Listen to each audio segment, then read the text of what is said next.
Shalom Aleichem, everyone. I hope everyone is doing well, enjoying the summer. We're starting to gear ourselves up for the new school year. It's very exciting, as many of you know. A lot of construction going on our campus, a new base medrash, 10 new classrooms, a lot of new dorm space, a lot going on. I wanted to share with you an idea I'm very, very fond of from this week's Parsha, Parshat Eikev. It's based on a Meshech Chochma on this week's Parsha. So Torah tells us that there's a mitzvah deoraisa of Birchas Hamazon ve'achalta ve'savato uve'rachta. There's a mitzvah to go ahead and bench after we have a meal kedei svia. That's one of the two mitzvos or brachos that are deoraisa brachos according to most Rishonim. Birchas Hamazon, everyone agrees, is a deoraisa bracha, and then most Rishonim assume halacha that Birchas HaTorah that we recite every single morning, based on the pasuk of Kishem Hashem Ekra Havu Godel Elokeinu, that when we go ahead and speak out Shem Hashem Ekra, we speak out the Shem Hashem, and Torah is called Shmos of Shel HaKadosh Baruch Hu Havu Godel Elokeinu. We have to go ahead and give praise. So Birchas HaTorah is, according to most Rishonim, a second bracha that is a bracha d'oraisa. However, it's interesting. When it comes to Birchas Hamazon, we make the bracha after we eat. We've had the food, we've enjoyed it, then we give Hakaras HaTov, thank you to Hashem for the food that we just ate.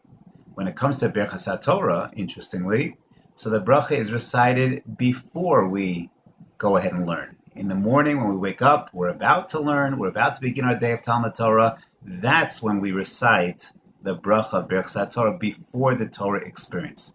Now, one could argue that that's simply because Birchas HaTorah is a Birchas HaMitzvah, but that's not so simple. According to many Rishonim, it's not a pure Birchas HaMitzvah. Certainly has a lot of complexity, and there's certainly an element of Hakaras HaTov, thanking Hashem Asher Bochar Banu Mikol Ha'amim V'nosan Lanu Es Torasa. So you have these two brachos that are brachos d'oraisa. Birchas Hamazon, the bracha is made after the eating. Birchas HaTorah, the bracha is made before the experience. Is there any significance to that difference? Does it matter? What is an idea that we can perhaps draw from it? So the Meshech Chochma, with a slight embellishment, but the Meshech Chochma basically suggests the following idea. There's a fundamental difference how we naturally react to physical pleasures, food, and other physical pleasures, gashmias, versus matters that are more sublime, more spiritual, like Talmud Torah. Imagine you're very hungry, perhaps after a fast day, you're starving. You have in front of you a beautiful, beautiful set of delicacies.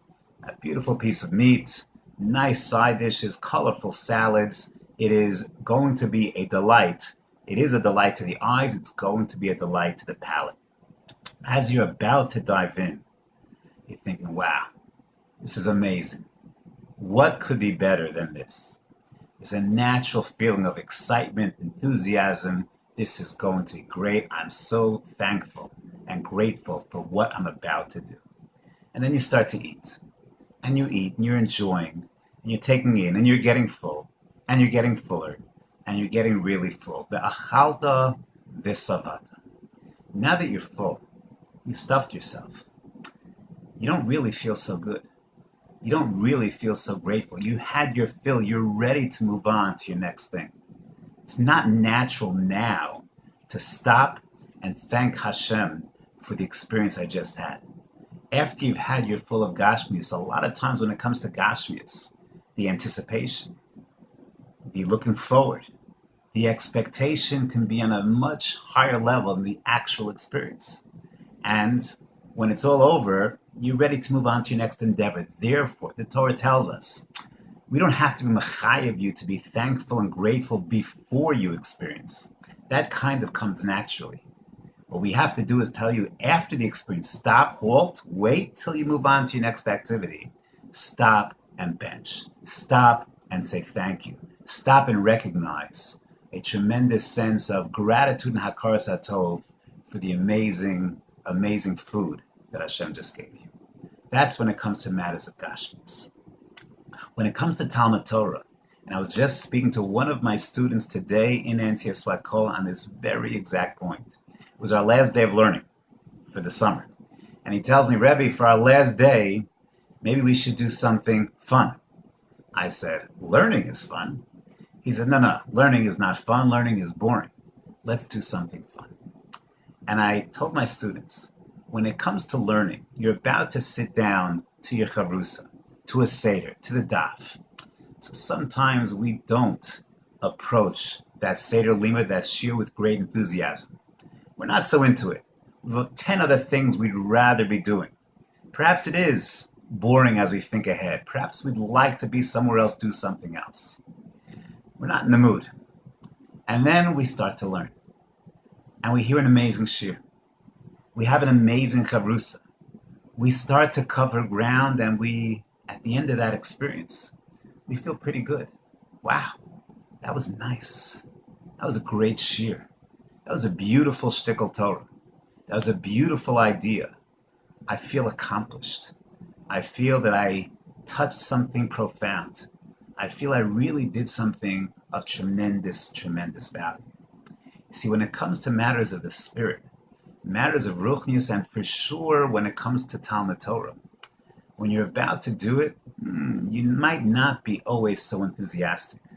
It might not be something that comes natural. Wow, I can't wait to get into the base medrash, to do the daf, to do the Mevaseret. I can't wait. But then afterwards, you've done it, you feel quite good. You know what? That was pretty geschmack. That was nice. I really accomplished, and Hashem helped me accomplish. See, when it comes to Torah, and when it comes to matters of the Spirit, it's the exact opposite. Before we experience the event, it's not natural to be as excited, to be looking forward to it, to say, wow, what an opportunity that I have. It's not natural. Afterwards, you had that growth, you had that experience, you were inspired by the shir, feels pretty good, then it is natural to make that bracha. So once again, the Torah is telling us, we want to create a mitzvah to make the bracha when it's not natural, when it doesn't come easy, when you have to focus yourself, yes, this is of critical importance, even if I have 10 other things to do. And that's when the Torah is mechayev us in the bracha of Birchas HaTorah, before we engage in learning. After we engage in learning, that was awesome. What a wonderful shir. What a wonderful Dvar Torah. That was a great chavrusa. I really covered ground. We feel good. We feel that natural sense of gratitude. And therefore, when it comes to these two brachos, in a certain sense, they have an inverse relationship with each other. When it comes to a bracha on Gashmius, it's natural to feel that sense of Hakaras HaTov and excitement. Beforehand, the Torah doesn't have to mechayev the bracha. It's only mechayev the bracha afterwards. When it comes to matters of the spirit, matters of more sublime spirituality, mitzvahs, ruchnius, so then, before you get into it, that's not what's natural. That's where the Torah is mechayev us in the bracha. Afterwards, you have a natural sense of, wow, that was awesome. And therefore, a bracha is not required. That's the idea of the Meshech Chachma. It's a beautiful, beautiful idea, something to really think about, take hold of. And as we approach a life, Mirz Hashem, of Hakaras HaTov, of giving thanks, when it's not natural, when it's more difficult, perhaps that's when the onus is even greater. That's when the Torah has to tell us, make sure not to forget what to be thankful of, whether it is our Gashmius, whether it is our Ruchnis, whether it is to HaKadosh Baruch Hu, and whether it is to the many people in our lives that are facilitating both our Gashmius and our Ruchnis. Have a beautiful, beautiful Shabbos.